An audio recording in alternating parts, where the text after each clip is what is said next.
بسم اللہ الرحمن الرحیم، شروع اللہ کے نام سے جو بڑا مہربان اور نہایت رحم والا ہے۔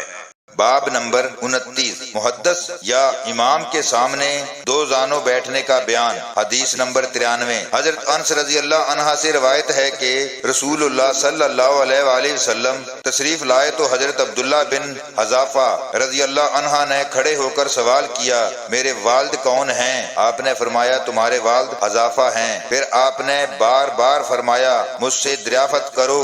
حضرت عمر رضی اللہ عنہ دو زانوں بیٹھ گئے اور کہنے لگے ہم اللہ کے رب ہونے، اسلام کے دین ہونے اور حضرت محمد صلی اللہ علیہ وآلہ وسلم کے نبی ہونے پر خوش ہیں۔ تو رسول اللہ صلی اللہ علیہ وآلہ وسلم خاموش ہو گئے۔ فائدہ: حضرت عبداللہ بن حذافہ رضی اللہ عنہ کو بعض لوگ کسی اور کا بیٹا کہا کرتے تھے، اس لیے انہوں نے تسلی کے لیے رسول اللہ صلی اللہ علیہ وآلہ وسلم سے سوال کیا تو رسول اللہ صلی اللہ علیہ وآلہ وسلم نے حقیقت حال کی وضاحت فرما دی۔ اس طرح مجلس میں بہت سے بے تکے سوال ہوئے جن سے رسول اللہ صلی اللہ علیہ وآلہ وسلم کا غصہ بڑھنا شروع ہو گیا۔ باب نمبر 30، خوب سمجھانے کے لیے ایک بات کو 3 مرتبہ دہرانا۔ آپ نے فرمایا آگاہ رہو اور جھوٹ بولنا۔ ان کلمات کو بار بار دہراتے رہے۔ ابن عمر رضی اللہ عنہ کا بیان ہے نبی صلی اللہ علیہ وآلہ وسلم نے 3 مرتبہ یہ فرمایا، کیا میں نے فریضہ تبلیغ ادا کر دیا؟ حدیث نمبر 94، حضرت انس رضی اللہ عنہ سے روایت ہے وہ نبی صلی اللہ علیہ وآلہ وسلم سے بیان کرتے ہیں کہ آپ جب سلام کرتے تو 3 بار سلام کرتے اور جب کوئی بات فرماتے تو اسے 3 مرتبہ دہراتے تاکہ اسے خوب سمجھ لیا جاتا۔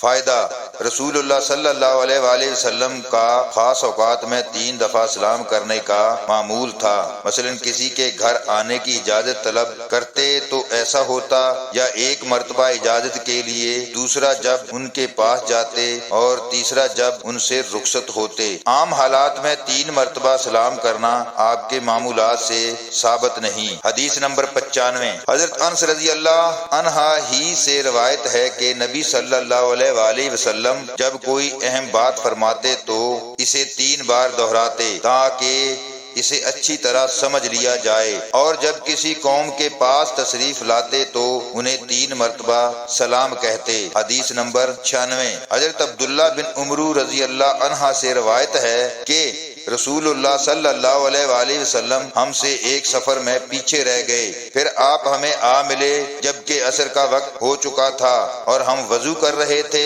چنانچہ ہم اپنے پیروں پر پانی کا ہاتھ پھیرنے لگے تو آپ نے بآواز بلند 2 مرتبہ فرمایا ایڑیوں کے لیے آگ سے خرابی ہے۔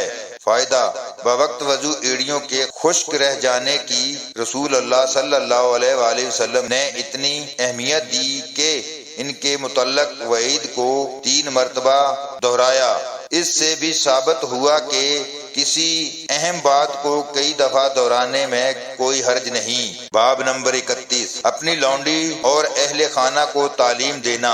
حدیث نمبر 97، حضرت ابو موسیٰ اشعری رضی اللہ عنہ سے روایت ہے انہوں نے کہا رسول اللہ صلی اللہ علیہ وآلہ وسلم نے فرمایا 3 شخص ایسے ہیں جنہیں 2 گنا ثواب ملے گا، ایک وہ شخص جو اہل کتاب میں سے اپنے نبی پر اور پھر محمد صلی اللہ علیہ وآلہ وسلم پر ایمان لایا، اور دوسرا وہ غلام جو اللہ تعالیٰ کا اور اپنے مالک کا حق ادا کرتا رہا، اور تیسرا وہ شخص جس کے پاس اس کی لونڈی ہو پھر وہ اسے اچھی طرح تعلیم و آداب سے آراستہ کر کے آزاد کر دے، بعد ازاں اس سے نکاح کر لے تو اسے دوہرا ثواب ملے گا۔ پھر عامر نے کہا یہ حدیث ہم نے تمہیں کسی چیز کے بغیر ہی دے دی ہے، ورنہ اس سے کم تر مسئلے کے لیے مدینے تک کا سفر کیا جاتا تھا۔ اللہ تعالی ہم سب کو دین کو صحیح معنوں میں سمجھنے کی توفیق عطا فرمائے، آمین ثم آمین۔